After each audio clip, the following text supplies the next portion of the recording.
Chapter 1 of Nurse and Spy in the Union Army by Sarah Emma E. Edmonds. Recording is in the public domain.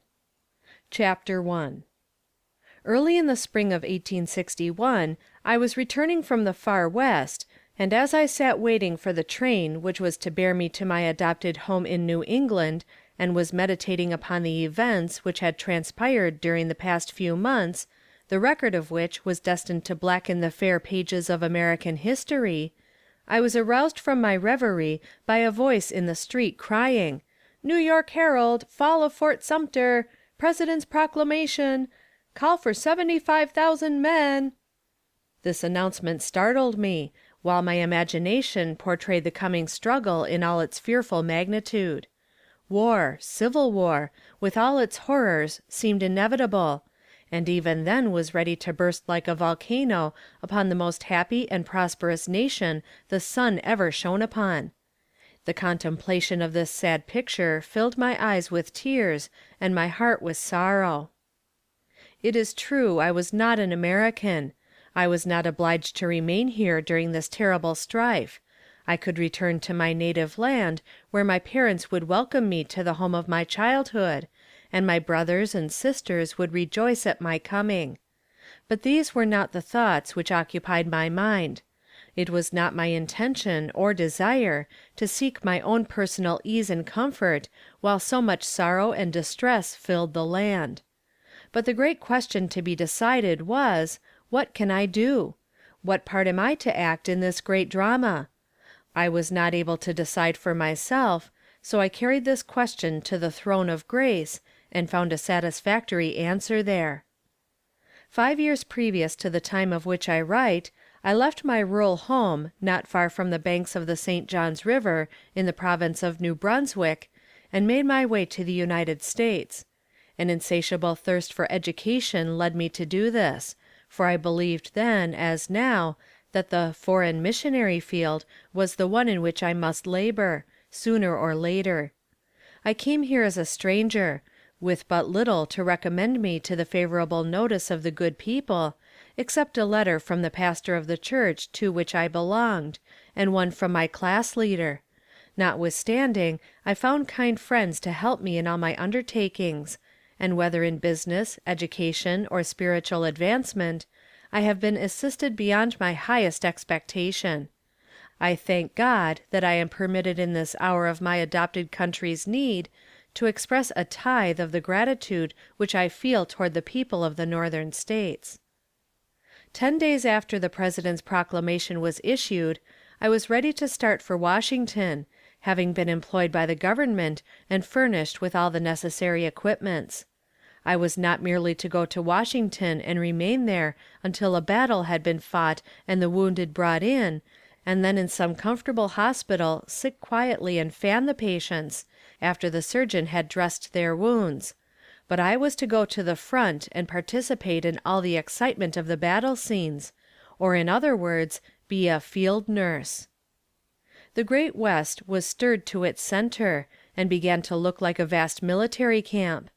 Recruiting offices were filled with men eager to enroll their names as defenders of their country, and women were busily engaged in preparing all the comforts that love and patriotism could suggest, for those who were so soon to go forth to victory or to death, while the clash of arms and strains of martial music almost drowned the hum of industry, and war became the theme of every tongue.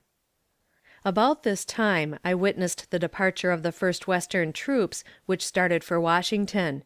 The regiments were drawn up in line, fully equipped for their journey, with their bright bayonets flashing in the morning sunlight. It was on the principal street of a pleasant little village of about 1,000 inhabitants, where there was scarcely a family who had not a father, husband, son, or brother in that little band of soldiers who stood there ready to bid them farewell, perhaps for years, perhaps forever. A farewell address was delivered by the village pastor, and a New Testament presented to each soldier, with the following inscription: "Put your trust in God, and keep your powder dry." Then came the leave-taking, but it is too painful to dwell upon. The last fond word was spoken, the last embrace given, Then came the order, "March," and amid the cheers of the citizens, with banners proudly floating and the bands playing the Star-Spangled Banner, they moved forward on their way to the capital. On looking back now upon the scenes of that morning, notwithstanding I have looked upon others much more thrilling since then, yet I cannot recall that hour without feelings of deep emotion. While I stood there and beheld those manly forms convulsed with emotion, and heard the sobs of those whom they were leaving behind, I could only thank God that I was free and could go forward and work, and was not obliged to stay at home and weep. A few hours more, and I too was on my way to Washington. When I reached Baltimore, I found the city in an uproar.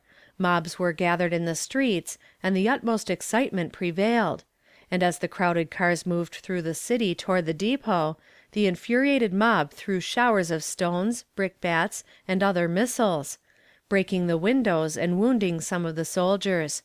Some of the men could not forbear firing into the crowd, notwithstanding their orders were to the contrary. However, it had a good effect, for the mob soon dispersed.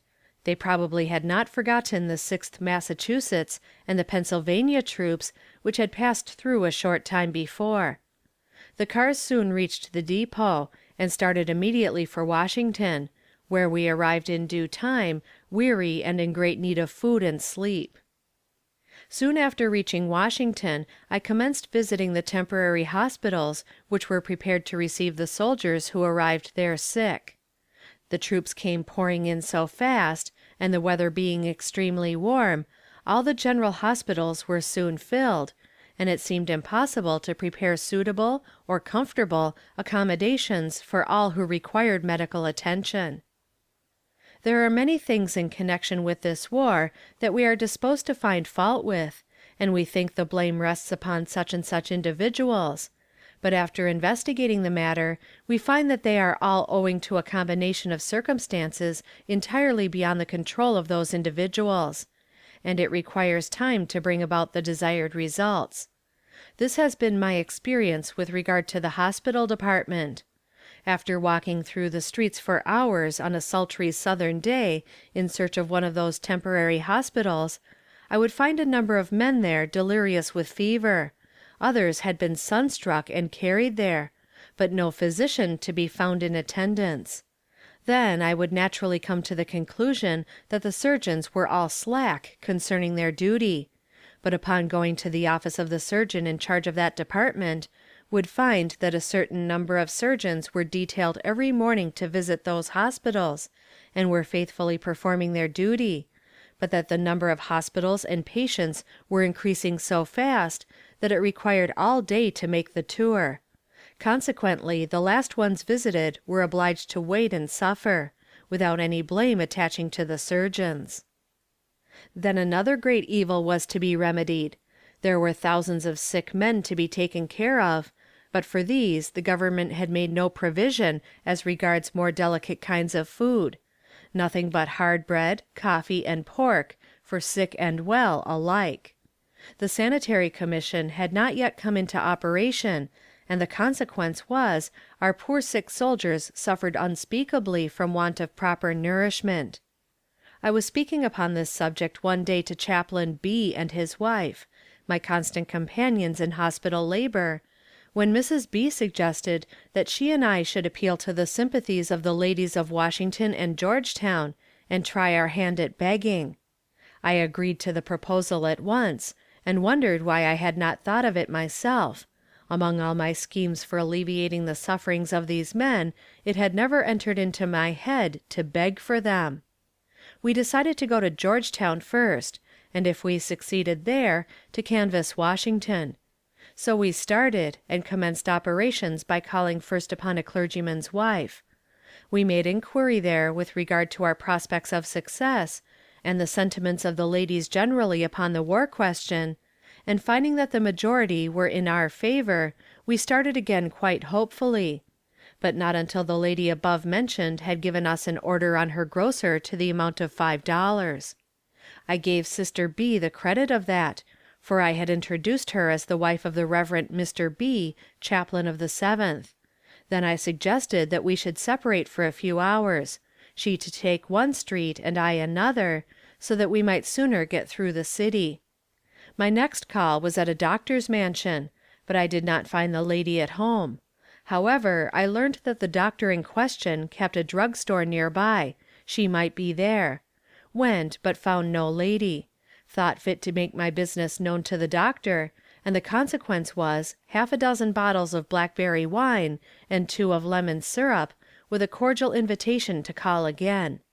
So prospered our mission throughout the day, and at the close of it we had a sufficient supply of groceries, brandy, ice, jellies, etc., to fill our little ambulance. And oh, what a change those little delicacies wrought upon our poor sick boys! We were encouraged by that day's work to continue our efforts in that direction, and finally made Dr. W.'s store a depot for the donations of those kind friends who wish to assist us in restoring to health the defenders of our beloved country. Typhoid fever began to make its appearance in camp, as the burning sun of June came pouring down upon us, and the hospitals were soon crowded with its victims. It was then that my labors began in earnest, and as I went from tent to tent, ministering to the wants of those delirious, helpless men, I wondered if there ever was a missionary field which promised a richer harvest than the one in which I was already engaged. And oh, how thankful I was that it was my privilege to take some small part in so great a work. I shall notice briefly the manner in which the hospitals are conducted in camp. There are large tents furnished for hospital purposes, which will accommodate from 20 to 25 men. These tents are usually put up in the most pleasant and shady part of the camp. The inside is nicely leveled, and board floors laid, if boards can be procured. If not, rubber blankets are laid down instead. Sometimes there are straw ticks and cot bedsteads furnished, but not in sufficient quantity to supply all the hospitals. Along each side of the tent the sick are laid, on blankets or cots, leaving room to pass between the beds. In the center of the tent stands a temporary board table, on which are kept books, medicines, etc. The hospital corps consists of a surgeon, an assistant surgeon, a hospital steward, a ward master, 4 nurses, 2 cooks, and a man of all work to carry water, cut wood, and make himself generally useful. The immediate care of the sick devolves upon those 4 nurses, who are generally detailed from the ranks, each one being on duty 6 hours without intermission. The surgeons visit the patients twice every day, oftener if required. The prescriptions are filled by the hospital steward, and the medicine is administered by the nurses. The nurses are generally very kind to the sick, and when off duty in the hospital, spend much of their time in digging drains around the tents, planting evergreens, and putting up awnings, all of which add much to the coolness and comfort of the hospital. Draining the grounds is a very important part of hospital duty, for when those terrible thunderstorms come, which are so frequent in the South, it is morally impossible to keep the tent floors from being flooded, unless there are drains all around the tents. Great excitement prevails in camp during these tempests. The rain comes down in torrents, while the wind blows a hurricane, lifting the tents from the ground and throwing everything into wild confusion. I have seen a dozen men stand for hours around one hospital, holding down the ropes and tent poles to prevent the sick from being exposed to the raging elements. In one of those storms I saw a tent blown down, in which one of our officers lay suffering from typhoid fever.